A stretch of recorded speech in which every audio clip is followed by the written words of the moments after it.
দরজায় calling bell দেয়। Calling bell দেওয়ার পরে প্রায় 30 মিনিট পরে সে দরজা খুলে।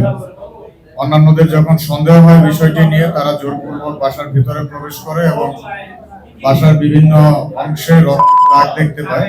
এরপর তারা বাসার বাথরুমে প্রবেশ করে এবং বাথরুমে প্রবেশ করে দেখতে পায় যে কাপড় চোপড় এবং রক্ত ছড়িয়ে ছিটিয়ে আছে এবং কমোডের ভেতরে মাংসের টুকরো দেখতে পায়।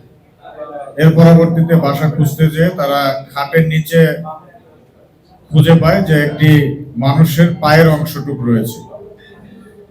এর পরবর্তীতে সে স্বীকার করে যে সে তার স্ত্রীকে হত্যা করেছে এবং গুম করার জন্য এভাবে কেটে টুকরো টুকরো করে কমোডে ফ্ল্যাশ করছিল। সে দাবি করেছে যে তার স্ত্রীর নাকি পরকীয়ার সম্পর্ক ছিল। এটা তার দাবি, তদন্তে বিস্তারিত জানা যাবে।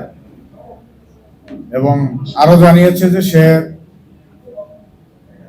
তার স্ত্রীর মাথা এবং 2 হাত কেটে ফ্রিজে রেখে দিয়েছিল এবং বডির অন্য অংশগুলো হয়তো কত পিস করেছে সঠিক সংখ্যা বলতে পারছে না, 15-20 বা তার থেকে বেশি পিস করে কমোডে ফ্ল্যাশ করে দিয়েছে। পায়ের অংশটুকু খাটের নিচে রয়ে গিয়েছিল যখন অন্যান্যরা যে দেখতে পায় বিষয়টা।